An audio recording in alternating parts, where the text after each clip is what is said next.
बिस्मिल्लाहिर्रहमानिर्रहीम। अस्सलाम वालेकुम नाज़रीन, मैं अहमद फ़वाद हूँ और आप मेरा यूट्यूब चैनल देख रहे हैं। अहम ख़बरों, तजिए और तबसरे के साथ आज की व्लॉग में आपकी खिदमत में हाजिर हुआ हूँ। अनएक्सपेक्टेड काम आज हुआ है और अनएक्सपेक्टेड काम ये हुआ है कि चीफ़ जस्टिस कादी फ़ाइज़ ईसा साहब ने बिल आखिर आज खुद नोटिस ले लिया है।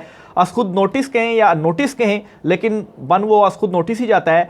मामला क्या है, कुछ अहम तरीन तफसीलात आपके साथ शेयर करेंगे। और एक्सपेक्ट ये किया जा रहा था कि शायद काजी साहब चीज़ों के ऊपर नोटिस नहीं लेंगे और कोई जो रिलीफ है वो नहीं देंगे, लेकिन ये बड़ा रिलीफ भी मिलने जा रहा है और काजी साहब ने आज खुद नोटिस भी ले लिया है। दूसरी तरफ नाज़रीन, इमरान खान साहब बेकसूर और इनके जो केसेस हैं वो आज गैर मौसर हो चुके हैं। अडयाला जेल में इनके खिलाफ जो चल रहे थे, आज की कार्रवाई आपके सामने मैं रखूंगा और आज की कार्रवाई के बाद कैसे जो जजेस हैं उन्होंने खुद ही इस केस को गैर मौसर, या आप कहें कि जो वकला है, जो प्रोसिक्यूशन है, उन्होंने इमरान खान के अगेंस्ट केस को गैर मौसर साबित कर दिया है और कप्तान बेकसूर है, इसके ऊपर अब स्टैंप लग चुकी है। अहम तरीन तफसीलात आपके साथ शेयर करनी है। और आखिर में नाज़रीन, पिंडी से इमरान खान साहब के जो मामलात हैं वो तय हो गए हैं।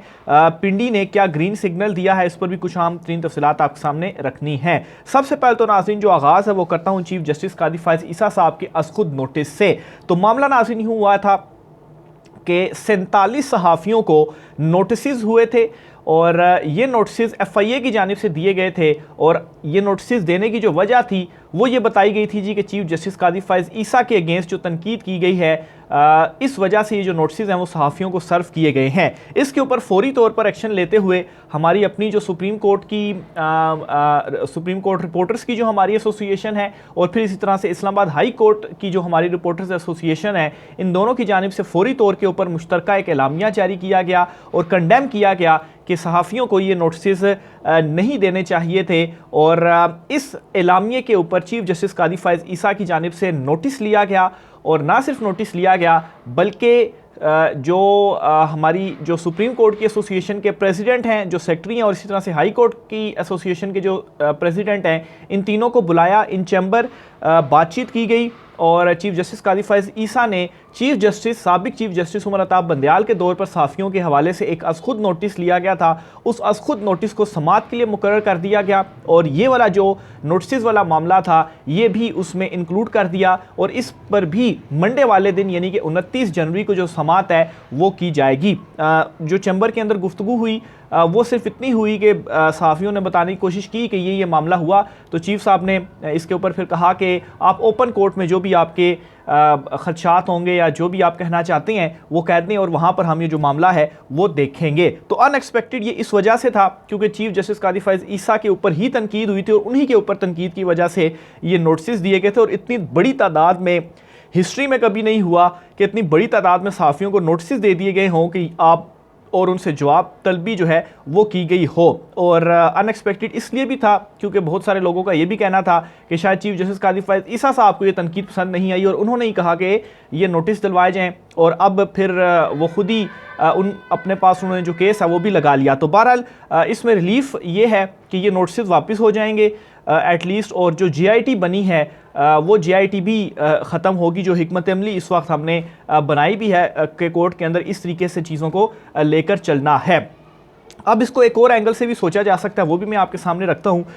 चूँकि बल्ले का निशान वापस लेने के मामले के ऊपर इतनी ज़्यादा तनकीद की जा रही थी चीफ जस्टिस कादी फ़ाइज़ ईसा के ऊपर, इवन के वो लोग जो कि हम ख्याल समझे जाते थे या प्रो समझे जाते थे कि वो चीफ जस्टिस कादी फ़ाइज़ ईसा के थोड़े से प्रो हैं, उन लोगों ने भी जो तनकीद है वो की। और इस तनकीद के बाद ये नोटिस हुए और फिर नोटिस के बाद अब ये जो कार्रवाई होगी मंडे वाले दिन चीफ जस्टिस कादी फ़ाइज़ ईसा की जानिब से जो ये नोटिस लिया गया और खुद नोटिस केस की जब वो समाअत करेंगे और जब रिलीफ मिलेगा सहाफ़ियों को, तो फिर क्या होगा कि वो सारे सहाफ़ी इस बेस के ऊपर चीफ जस्टिस कादी फ़ाइज़ ईसा की दोबारा जो तारीफ़ है वो करेंगे कि देखो इन्होंने सहाफ़ियों को रिलीफ दिया और ये जो गैर कानूनी या जो जिस तरह से कार्रवाइयाँ की जा रही थी और FIA ने इनिशिएट करते हुए नोटिस जारी किए थे, तो कादी फ़ाइज़ ईसा साहब चीफ जस्टिस साहब ने नोटिस भी वापस करवाए और GIT को भी ख़त्म करवाए क्योंकि वो GIT एक बनी है सहाफ़ियों के ऊपर और फिर उसके बाद ये जो नोटिस हैं वो FIA ने सर्व किए। तो इससे क्या होगा, एक माहौल दोबारा बनेगा और चीफ जस्टिस कादी फ़ाइज़ ईसा जो हैं जब उनके हक़ में इस तरह बातें होंगी तो दोबारा एक हीरो का जो रूप है वो अपना लेंगे। और चूंकि बल्ले का निशान वापस लेने का जो फैसला है वो अब किस्सा पारीना हो चुका है, तो उसके ऊपर बातचीत नहीं होगी और दोबारा से जो एक सिलसिला था वो चल पड़ेगा। तो इसका एक एंगल ये भी है और इस तरह से भी चीज़ें हो सकती हैं। लेकिन एक बात अपने जहन में रखें कि जो बल्ला वापस लिया गया पाकिस्तान तहरीक इंसाफ से, उनको आउट किया गया इलेक्शन से, वो फैसला तारीख का हिस्सा बन चुका है और वो हमेशा तारीख का हिस्सा रहेगा और उस फैसले के ऊपर हमेशा तनकीद होगी। और ये कोई नहीं कह सकता कि वो फैसला किसी तरीके से पसे पुश्त डाला जा सकता है। तो ज़बरदस्त होगा, सहाफ़ियों को जो रिलीफ अगर मिलेगा और मिल जाएगा। हमारा जो गुफ्तगू हुई है जो हमारे एसोसिएशन के अहदेदारों की, वो बड़े कॉन्फिडेंट भी थे इस हवाले से। लेकिन इसके बाद का जो मंजरनामा है, एक एंगल है, वो भी मैंने आपके सामने रख दिया। दूसरे नंबर पर नाज़रीन, इमरान खान साहब के केसेस को खुद ही गैर मौसर करार कर दिया है जो अडयाला जेल में उनके अगेंस्ट समात हो रही है। अच्छा, एक तो बड़ा इंपॉर्टेंट नुक्ता आपके साथ मैं शेयर करना चाहता हूं जी, वो ये है कि जब इमरान खान साहब का जो साइफ़र का केस था, उसमें इमरान खान साहब के जो वकील थे वो थोड़ा सा लेट आए, तो उनको एंट्री भी नहीं दी गई और फिर उसके बाद जेल समात का वक्त ख़त्म हो गया। 3:30 बजे तक समात का वक्त होता है और उसके बाद वकला आए, तो जज जो साहब जो थे वो उठकर चले गए। एक तो ये चीज़ हुई जिसकी बुनियाद के ऊपर क्या हुआ कि हुकूमती वकील या सरकारी वकील इमरान खान और शाह महमूद कुरैशी को दे दिया गया साइफ़र केस में कि ये जी अब आपका केस सुनेंगे, आपके वकील आए नहीं। तो एक तो इस चीज़ को थोड़ा सा जो हफ्ते वाले दिन की कार्रवाई हुई है उसमें क्या हुआ वो मैं आपको बताता चलूँ कि 5:30 बजे से लेकर 7:30 बजे तक इमरान खान के अगेंस्ट जो तोशाखाना केस है वो चला है।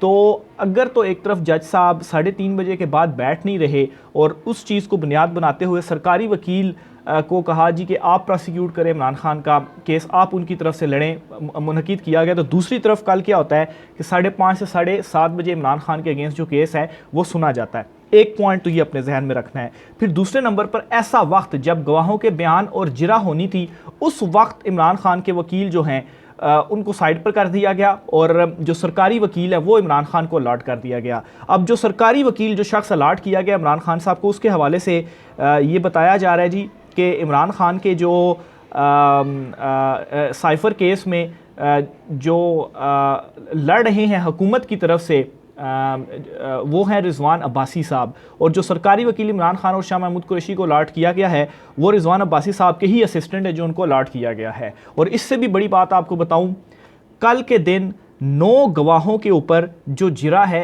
वो मुकम्मल की है सरकारी वकील ने। एक दिन के अंदर 9 गवाहों, साइफ़र केस की बात कर रहा हूं, और ये वो साइफ़र केस है जिसे सुप्रीम कोर्ट उड़ा चुकी है। और ये वही रिजवान अब्बासी हैं जो सुप्रीम कोर्ट ऑफ पाकिस्तान में जवाब नहीं दे पाए थे जजिस का, और ठीक ठाक इनकी हो गई थी। मैं उस टाइम कमरा अदालत में ही मौजूद था जब उनकी वो सवालों का जवाब दे नहीं पा रहे थे। तो एक दिन में 9 गवाहों के ऊपर जिरा सरकारी वकील ने कर ली। ऐसा मुमकिन ही नहीं हो सकता कि एक दिन में 9 गवाहों के ऊपर जिरा हो। ज़्यादा से ज़्यादा 1 या 2 हो सकती है, और जिरा जो होती है वो अच्छी भली लंबी चौड़ी जिरा होती है। नवाज शरीफ का केस मैंने सुना था और ख्वाजा हारिस जिस तरह से जिरा किया करते थे तो सारा कई दिन एक गवाह के ऊपर जिरा करने में लग जाते थे। तो एक तो ये हुआ जी कि इमरान खान के वकील को हटा दिया गया, उनके अपने वकीलों को, और दूसरी तरफ सरकारी वकील ने आ गए हैं जी और एक दिन में 9 गवाहों के ऊपर जिरा कर रहे हैं। और फिर 3:30 बजे के बाद भी समातें चल रही हैं। हालांकि अपर अदालत से कोई इस तरह का ऑर्डर तो नहीं आया जी कि आप बाद में भी केस की समात चलाएं। 3:30 बजे तक का टाइम है, तो आप 3:30 बजे तक समात करें, उसके बाद बस ख़त्म। अगर आप इमरान खान के वकला को 3:30 बजे के बाद वक्त नहीं दिया जा सकता तो फिर उसके बाद जो समात है वो कैसे चल सकती है। जज मोहम्मद बशीर साहब ने भी समात चलाई 5:30 से लेकर 7:30 बजे तक तोशाखाना केस में। तो ये वो 2-3 चीज़ें हैं जो कि हुई हैं। और इससे पहले जितना भी कानूनी चीज़ों में और मामलात में फंसाया जा रहा था इमरान खान को और केस को लाया जा रहा था, इमरान खान भी कानूनी महाज के ऊपर डट कर खड़ा हुआ था और मुकाबला कर रहा था इन सब का। लेकिन फिर क्या हुआ कि एट द एंड नहीं प्रूफ हो सकी चीज़ें, तो अब सारों को ही साइड पर कर दिया गया। यानी कि खुद ही मुनसफ, खुद ही गवाह, खुद ही वकील और खुद ही इन्होंने फैसले करने हैं, तो फिर तो आप जो कुछ मर्जी कर लें। तो ये जो केस है वो इन 2-3 फैसलों के बाद गैर मौसर हो चुका है। अडयाला जेल में जो इमरान खान के अगेंस्ट साइफ़र केस चल रहा है, ऑलरेडी सुप्रीम कोर्ट से तो गैर मौसर है ही है, लेकिन आज के दिन ये अडयाला जेल में भी कार्रवाई गैर मौसर हो चुकी है। और एक बात आप मेरे ये अल्फाज याद रखिएगा कि इमरान खान को अगर इस केस में अडयाला जेल से सज़ा मिल भी जाती है, सज़ा सुना भी दी जाती है तो इमरान खान को सज़ा दी नहीं जा सकती।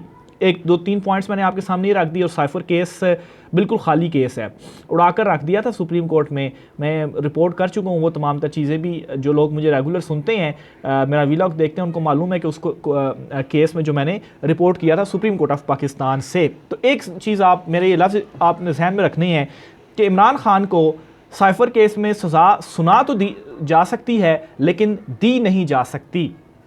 सुनाने का क्या मकसद है, इस पर जो बज़ाहिर सारी सूरत हाल चल रही है कि अगर इमरान खान को सज़ा हो जाती है तो ज़ाहिर सी बात है लोग एक मायूसी की कैफियत होगी कि अब हम किसको वोट डालें, इमरान खान तो सज़ा हो गई है उसको। लेकिन यही सारा केस जैसे ही हाई कोर्ट में आएगा तो एक दिन भी ये ठहरने वाला केस नहीं है, ठीक है। तो बहरहाल ये दो तीन चीज़ें थी जो कि हुई। फिर इसी तरह से इमरान खान साहब ने भी गुफ्तगू की और जब उनकी जो फैमिली, उनकी बहनें और उनकी जो अहलियाँ हैं उन्होंने ये देखा कि इस तरह से केस की समाअत चल रही है तो उन्होंने कहा कि ये क्या आप केस की जो समाअत है वो चला रहे हैं, यानी कि ये क्या तमाशा आपने लगा रखा है। तो इमरान खान साहब ने भी अपनी मेम्बरान को, फैमिली मेम्बरान को चुप करवाया। उन्होंने कहा कि ये फिक्स मैच है जो कि चलाया जा रहा है। इमरान खान साहब ने क्या कहा है जी, ये भी आपको बताता चलूँ। साइफर केस में जज, ज्यूरी और प्रोसिक्यूशन सब एक हैं, ये मैच फिक्स है, इमरान खान साहब ने कहा। नजम सेठी ने कहा कि 5 फरवरी से कबल मुझे सज़ा हो जाएगी, सबको पता है, इससे मालूमात कहाँ से मिली। इमरान खान की अडियाला जेल में गुफ्तगू। अच्छा, अब नजम सेठी साहब ये कहते हैं जी कि 5 फरवरी से पहले इमरान खान को सज़ा होगी। अब इमरान खान का अगर जेनुइनली केस चल रहा है कोर्ट के अंदर तो ये तो अदालत को पता है, और कब चीज़ें गवाहों के बयान होंगे, कब जिरा होगी, कब क्या टाइम होना है, बहस होनी है, सब तो अदालत के अंदर होती हैं और कोई प्रिडिक्ट नहीं किया जा सकता कि इस दिन से पहले पहले हो जाएगी। लेकिन नजम सेठी साहब ने ये कहा है और इसी को बुनियाद बनाते हुए इमरान खान साहब ने उनको कोट करते हुए कहा है। और फिर उसके बाद जिस तरीके से ये केस चल रहा है तो ये तोशा खाना से भी 2 हाथ आगे चल रहा है, यानी कि तोशा खाना में भी ऐसी चीज़ें हुई थी और उससे भी 2 हाथ आगे। यानी कि आप इमेजिन करें कि एक दिन के अंदर 9 गवाहों के ऊपर जो जिरा है वो कर ली गई है इमरान खान साहब की तरफ से सरकारी वकील ने, और उस सरकारी वकील ने जिसके ऊपर इमरान खान अदम एतमाद कर चुके हैं, और इमरान खान के वकील जो हैं उनको वो ये केस आगे नहीं चला पा रहे। तो बहरहाल ये जी आज साइफर केस आज हुआ है। फिर इसी तरह से तोशा खाना केस की भी समाअत आज हुई है और जज मोहम्मद बशीर साहब जिन्होंने पहले कहा जी कि मेरी तबीयत नासाज है और मैं छुट्टियों के ऊपर जा रहा हूँ और उसके बाद मेरी रिटायरमेंट हो जाएगी, अचानक से उन्होंने ये लिख दिया है